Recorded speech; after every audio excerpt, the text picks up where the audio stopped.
Salam, biz bugün 2-ci sinif Azərbaycan dili 2-ci hissə dərsindən səhifə 49, 50 və 51-dəki tapşırıqları həll edəcəyik. Gəlin başlayaq. Fəsil 3. Milli dəyərlərimiz. Çalışma 1A. Şəkillər arasından Azərbaycana aid olanları seçin və haqqında danışın. Seçdiyiniz şəkillər əsasında fəslin adını izah edin. Gördüyümüz kimi birinci şəkil Azərbaycana aid deyil. İkinci şəkil aiddir. Burada yumurta döyüşdürür uşaqlar. Üçüncü şəkil bizə aid deyil. Dördüncü şəkil aiddir. Beşinci şəkil aid deyil. Altıncı şəkil aiddir.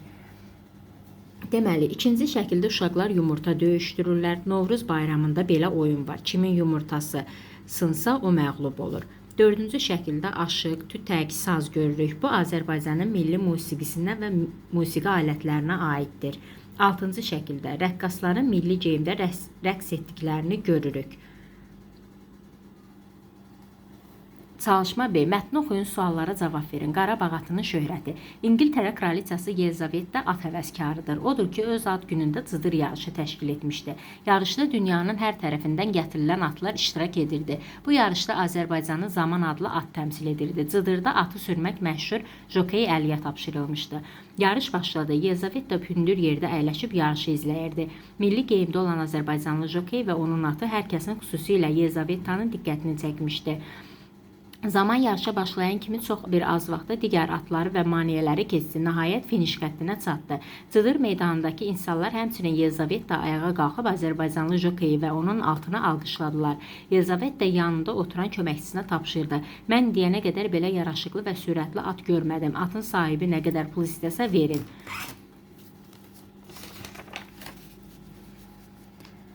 Mətnin davamını təxmin edin. Sizcə Azərbaycanlı jokey öz atını kraliçaya satacaqmı?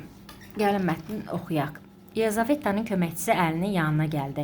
Atın qiymətini soruşdu. Dedi ki, kraliçə onu almaq istəyir. Əli dedi, bu atın 4 yaşı var. Qarabağ atıdır. At Azərbaycan xalqı üçün igidlik, dostluq, sədaqət rəmzidir. Biz onu sata bilmərik. Ancaq kraliçanı təbrik etmək üçün gətirdiyimiz xalça ilə bərabər atı da hədiyyə edərik. Zaman kraliçanın ən sevimli atı olur.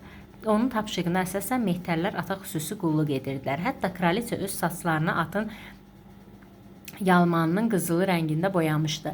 Növbəti cıdır yarışı keçiriləcəkdi. Kraliçə Zamanın yarışa qatılması üçün ölkənin ən məşhur jokeylərini gətizdirir. Ancaq heç kim Zamanı ram edə bilmir. Kraliçə bərk qəzəblənir.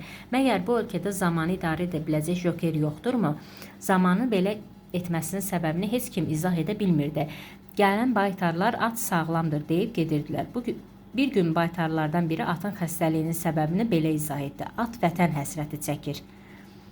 Sualları cavablandıraq. Cıdır yarışı nə ilə bağlı təşkil olunmuşdu? Cıdır yarışı kraliçanın ad günü münasibəti ilə təşkil olunmuşdu.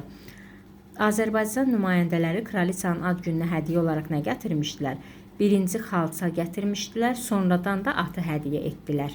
Üçüncü, nə üçün Əli çıxıb getdikdən sonra Zaman cıdır yarışlarına qatılmır? Çünki Zaman sahibinin həm də vətəninin həsrətini çəkirdi.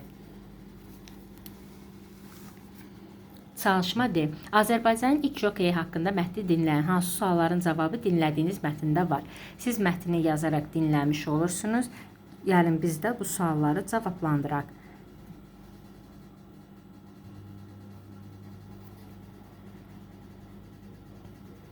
Biz burada çalışma C qaldı. Siz nə üçün milli dəyərlərimizi dünyada tanıtmaq vacibdir sizcə? Gəlin bu çalışmanı yazaq. Çalışma C-yi. Dünyada xeyli sayda tanınmış xalqların, tanınmış dövlətlər var. Biz hər birimiz Azərbaycanı dünyada tanıtmaq üçün çalışmalıyıq. Bunun üçün Azərbaycana məxsus milli dəyərlərimizi təbliğ etməliyik. Bu səhifə 50-də olan çalışma C-dir. Daha sonra çalışma C. Siz xaricə getsəydiniz vətəninizi tanıtmaq üçün özünüzə nə aparardınız? Deməli, bizim vətənimizə aid olan, milli dəyərlərimizə aid olan kiçik suvenirləri aparmaq olar. Çalışma D. Azərbaycanın ilk jokeyi haqqında mətni dinləyən hansı suallara cavab dinlədiyiniz mətndə var? Deməli, biz mətni dinlədikdən sonra Əli Tağıyev neçə yaşından jokeylik etməyə başlayıb? Bu suala cavabı mətndə yoxdur. İkinci suala keçirik. Əli Tağıyevin nəvələri İngiltərəyə niyə gedirlər? Çünki onları kraliçə dəvət edir. Bu sualın cavabı var. 3. Əli Tağıyev Gürcüstanda keçirilən yarışda hansı at ilə qalib gəlmişdir? Konfet atı ilə. 4. Camal Tağıyevin İngiltərəyə apardığı atın adı nə idi? Bu sualın cavabı isə mətndə yoxdur. Keçək çalışma 2A-ya. Şeiri oxuyun. Şeirin hansı hadisəyə həsr olunub?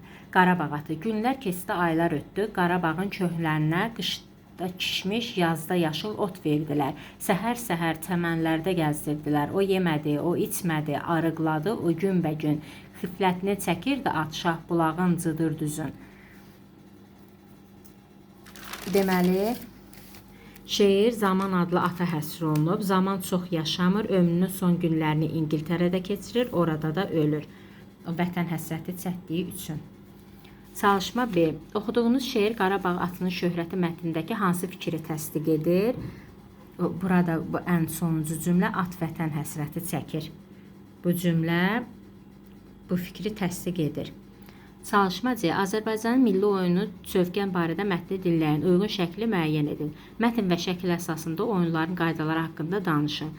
Deməli, siz o mətni yazaraq dinləmiş oluruq. Daha sonra isə indi biz burada sövqən barədə uyğun şəkil ikinci şəkildir.